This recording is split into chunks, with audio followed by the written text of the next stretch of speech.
Good evening, my dear students, especially JPO aspirants. ఇప్పుడు number 3 mark test number 3 గురించి మనం answers ఒకసారి పరిశీలిద్దాం. Coming to the test. Number 1. In which year did the Industrial Disputes Act come into operation? 1947. To which settlement machinery can the central government refer the disputes under Rule 81A under the Industrial Disputes Act? Machinery అంటే settlement machinery అంటే the person అక్కడ లెక్క వేసుకుంది machinery కాదు. దీంట్లో ఏంటంటే అడ్జుడికేటర్ అంటే judgement. తర్వాత number 3, before the industrial disputes act was implemented in the year 1947, which act took care of the industrial disputes? ఇది ప్రవేశించక ముందు, ఇది గ్రాంట్ చేయకముందు, దీని ఫోర్స్లో తీసుకురాకముందు, డిస్ప్యూట్స్ యాక్ట్స్ తీసుకురాకముందు ట్రేడ్ డిస్ప్యూట్స్ యాక్ట్ 1929 అమలులో ఉండేది. తర్వాత దాని స్థానంలో 1947లో ఇండస్ట్రియల్ డిస్ప్యూట్స్ యాక్ట్ని తీసుకురావడం జరిగింది, అది అబాలిష్ చేసి. Choose the correct option that correctly states out the defect in the Trade Disputes Act 1929. ఏంటంటే అసలు ఏ కారణాల వల్ల ట్రేడ్ డిస్ప్యూట్ యాక్ట్ని అబాలిష్ చేసి దీన్ని ప్రవేశపెట్టడం జరిగిందంటే to render the proceedings unstatutable under the act of the settlement of an industrial dispute. ఏదైనా వివాద పరిష్కారంలో చట్టపరంగా చర్యలు లేని పరిస్థితిలో ఆ యాక్ట్ ఉంది కాబట్టి, చట్టబద్ధత లేని పద్ధతి, చట్టం ఉంది, చట్టం చేశారు, కానీ చట్టం చెప్పిన పద్ధతిలో అనుసరించని విధానాలు కొన్ని వీక్ పాయింట్స్ ఉన్నాయి కాబట్టి దాన్ని తీసేయడం జరిగింది. Number 5, the bill passing rule 81 has made 2 new institutions for the prevention and settlement of industrial disputes, దాంట్లో work committees and industrial tribunal. Work committees తర్వాత ఇండస్ట్రియల్ ట్రిబ్యునల్, ఇవి ప్రివెన్షన్ అండ్ సెటిల్మెంట్ ఆఫ్ అంటే రాకుండా ఆపటం ఒకటి, వచ్చిన దాన్ని సెటిల్మెంట్ చేయటం అని. దీనికి రెండాటికి works committee and industrial tribunal. తర్వాత 6th, ఇది industrial peace is secured the voluntary negotiation and adjudication. ఇండస్ట్రియల్లో శాంతి ఎప్పుడు నెలకొంటుందంటే నెగోషియేషన్స్, సంప్రదింపులు, ఒక అండర్స్టాండింగ్కి రావడం. ఒకళ్ళు ఎక్కువ అంటారు, ఒకళ్ళు తక్కువ అంటారు, మధ్య మార్గంలో ఒక సెటిల్మెంట్ తీసుకొస్తారు, అట్లనే తీర్పు, జడ్జిమెంట్. తర్వాత number 7, which of the following department has major interest in harmonious industrial relations? అంటే ఆహ్లాదకరమైన వాతావరణాన్ని క్రియేట్ చేయడంలో ఎక్కువ ఇంట్రెస్ట్ చూపించేది హెచ్ఆర్ డిపార్ట్మెంట్. తర్వాత అంటే human resources department. Number 8, the following are included in ILO standards with regard to industrial relations: right of association, right to organise and collective bargaining, tripartite consultations. ఇవన్నీ కూడా దీంట్లో include అయ్యి ఉంటాయి ILOలో, అంటే ఇంటర్నేషనల్ లేబర్ ఆర్గనైజేషన్. తర్వాత in case of retrenchment, వర్కరీజ్ అంటే రిట్రెచ్మెంట్ అంటే తీసివేయబడడం. In case of retrenchment worker is entitled to 2 months notice or notice pay in lieu of notice అట్లా. తర్వాత 10th, strike should be called only if at least 15% of workers are in support of strike call off అయిపోతుంది. తర్వాత 11, a proactive industrial relations programme must cover the following decisions: communication, competence, discipline and conflict. ఏమంటే ఎప్పుడో జరిగేదాకా ఎదురు చూడడం కంటే ముందు సంప్రదింపుల వల్ల, negotiations వల్ల, వాటితోటి ఈ కమ్యూనికేషన్స్ వల్ల ఏంటంటే ఇవి ఇండస్ట్రియల్ రిలేషన్స్ మెయింటైన్ అవుతాయి. తర్వాత number 12, in the maternity act an inspector is appointed section 14 ప్రకారం ఒక ఇన్స్పెక్టర్ని అపాయింట్ చేసే అధికారం ఉంటుంది. 13, what is the minimum number of days that A women should have worked in an establishment before claiming the maternity benefit? అంటే 6 నెలల కాలం అంటే 80 days.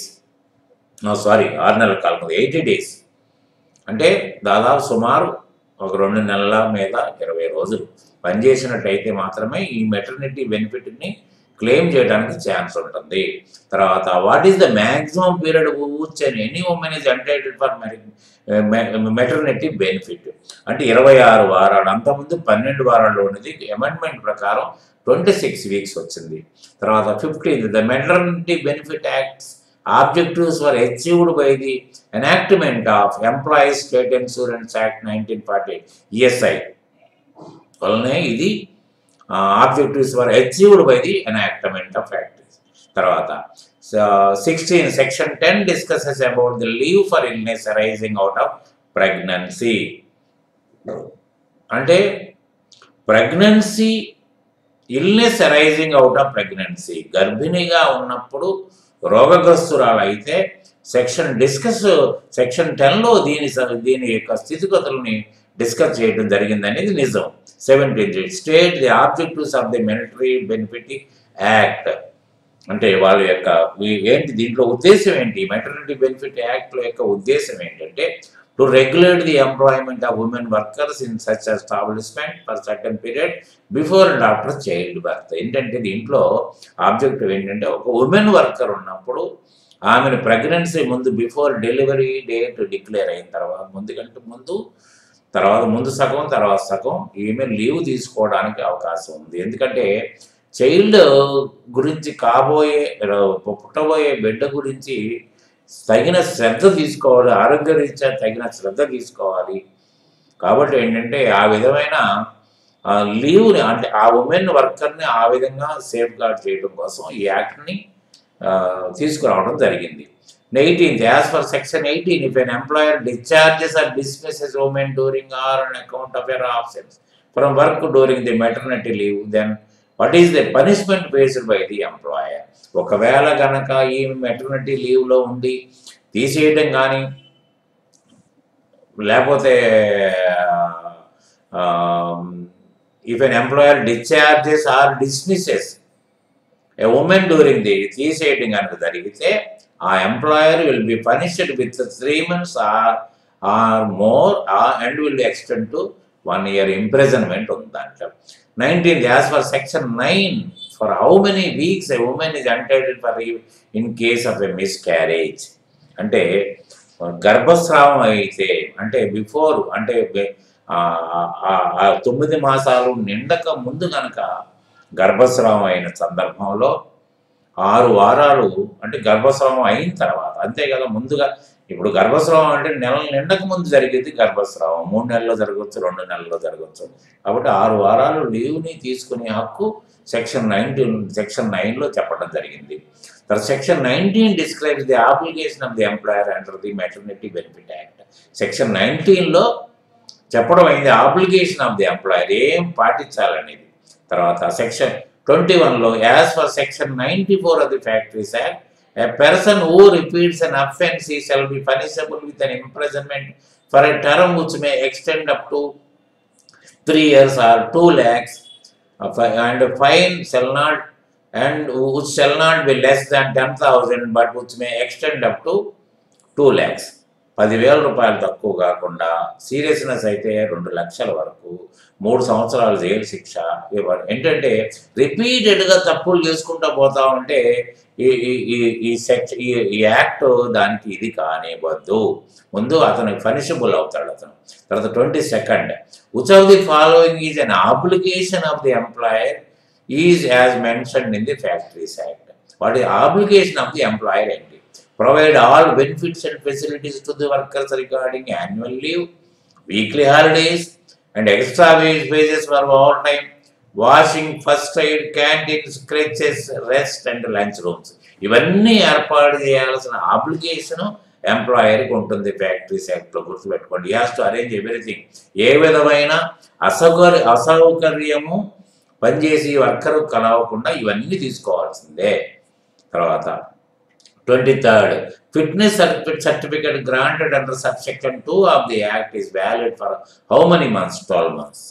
From the below mentioned options, which of the following is not mentioned under the welfare provision in the Factories Act? Canteen కానీ, creches కానీ, drinking water కానీ, first aid కానీ 4 mention చేస్తే drinking water మాత్రం welfare అంటే సంక్షేమ కార్యక్రమాల కల్పనలో ఇది మాత్రం ఇంక్లూడ్ కాదు. ఎందుకంటే సచ్చినట్టు వాడు డ్రింకింగ్ వాటర్ లేకపోతే వాడు ఎక్కడికి పోతాడు? క్యాంటీన్ అరేంజ్ చేయడానికి ఒక లిమిటేషన్ ఉంది, క్రెచెస్ అరేంజ్ చేయడానికి లిమిటెడ్ ఉంది, ఫస్ట్ ఎయిడ్కి ఉంది, కానీ డ్రింకింగ్ వాటర్ లేదు. 10 మంది ఉన్నా 10 మందికి లోపున్నా కూడా వాటర్ ఫెసిలిటీ ఇవ్వకపోతే కష్టం. So this is not a welfare option అని గుర్తుపెట్టుకోవాలి. 25th, which section of the Act covers the topic of annual leave with wages? Section 79లో how many hours in a week can an adult work as per Factories Act? 48 hours. 48 hours పనిచేయడానికి అతనికి factories యాక్ట్లో ఉంది. తర్వాత section 99 of the factories act deals with the which of the following actions? Penalty for permitting double employment of a child. Okay, అబ్బాయికి బాలుడికి అంటే యుక్త వయసు రాని కుర్రవాడికి డబుల్ ఎంప్లాయ్మెంట్ కనుగొడితే పెనాల్టీ అని section. In which year was the first suggestion for the legislation in the act made under payment of wages and 1925లో ఇది ఫస్ట్ లెజిస్లేషన్ జరిగింది. 29th క్వశ్చన్ వచ్చేవాడు ఇది first suggestion for legislation in the act was made by a private member. Bill is called as weekly payment bill ఉండేదండి. Payment of wages act రాకముందు weekly payment bill అనేది ఉండేది. తర్వాత 30th, choose the correct date and year and which payment of wages act was passed? 23rd April 1936. In which year did the payment of wages act come in to force? 28th March 1937. 32, the power is vested in the state government to make the act applicable to the payment of wages act to any class of persons employed in any establishment or a class of establishment specified in section 2 subsection H by giving 3 months notice to direct effect. The state government ki deentlo central government ki sambandham ledu. Tarvata 33, in a factory if a person has been named as manager of the factory under the class F of subsection 1 of section 7 of the fact, he is responsible to make the payments of the employees. మేనేజర్గా appoint చేసిన వాడికి మాత్రమే ఆ బాధ్యత ఉంటుంది. he has to make the payment to the workers worked under his management. నిజం అది. 34, what is the maximum limit of fine to be imposed on an employee? 3% on the wages payable అండి, maximum అదే. తర్వాత 35, which section of the act covers deduction for damages or loss under payment of wages? Section 10లో దీని గురించి వివరంగా వివరించడం జరిగింది. What are the penalty? 36 వచ్చాడు, what is the penalty for those who contravene the provisions of section 4 subsection 4 of section 5 or 10 or 25? 500 rupees అండి. తర్వాత which section takes care of payment of dispersed wages in case of death of employed person under payment of wages act? ఒకవేళ చనిపోయిన వ్యక్తి యొక్క settlement payment of wages ఇవ్వాలి కదా, సడన్గా చనిపోతాడు అతను. సెక్షన్లో 25A దీని గురించి వివరించడం జరిగింది. Statutory minimum wages is fixed under minimum wages act 1948. తర్వాత 39లో under the minimum wages act 1940, the appropriate government shall fix the minimum rates of wages payable to the employees employed in an employer specified in schedule 1 Part 1 and 2 and the employment and added under section 27లో ఉన్న దాంట్లో schedule 1, 2 Part 1, 2లో ఉన్న దాని ప్రకారం ఈ యొక్క fixation of minimum wages ఉంటుంది. తర్వాత 40, the minimum wage act 1948 has 2 schedules covering industrial establishment and agriculture. తర్వాత 41, which one of the following is not based on principles of welfare? Minimum wage act welfare సంక్షేమ కార్యక్రమాలు కాదు. Minimum wage అంటే అతను పనిచేసిన దానికి తగిన ప్రతిఫలం ఇస్తే తప్ప అతని జీవన విధానం కొనసాగదు. ఇది వెల్ఫేర్ సంక్షేమ కార్యక్రమం కాదు.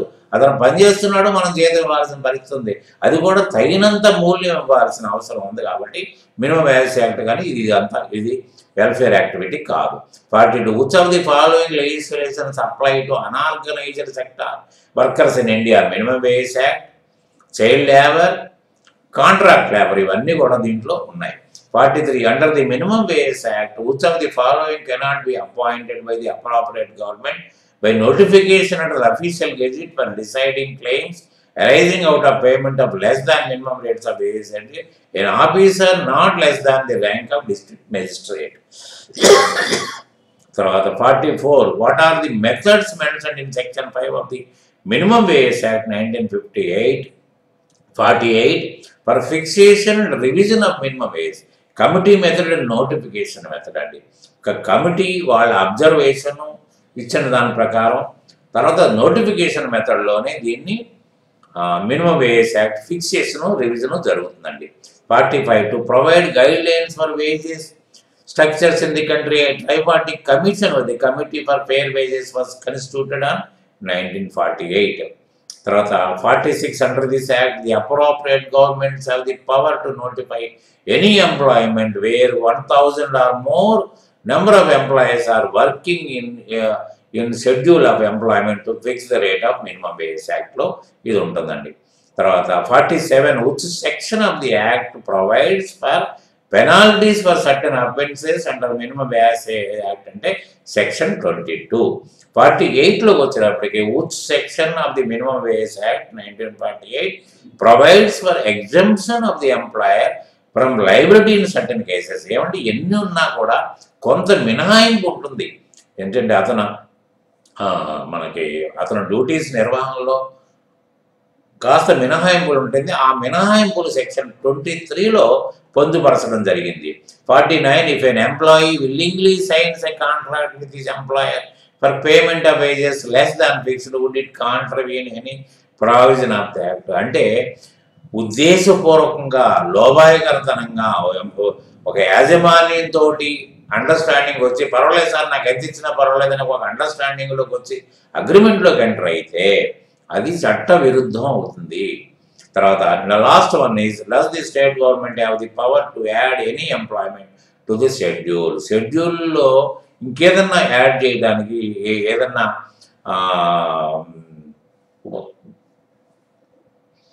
యాడ్ చేయడానికి హక్కు ఉంటుంది ఆ స్టేట్ గవర్నమెంట్ కంటే డెఫినెట్గా హక్కు ఉంటుంది.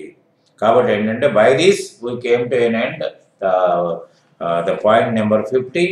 So this previous paper which was conducted by TS Transco ఆగస్టులో దానికి ఒక ప్రీవియస్ పేపర్ కూడా మీకు పంపించాను, చూడండి. ఇంకొక 3-4 చాప్టర్స్ కంప్లీట్ చేసి రేపు కంప్లీట్ చేసేసిన తర్వాత నేను దాంట్లో అప్పుడు ఆన్సర్ చేసి దాన్ని ఎక్స్ప్లెయిన్ చేస్తే బాగుంటుంది. తర్వాత mark test will be continued from tomorrow. Thank you very much and good night.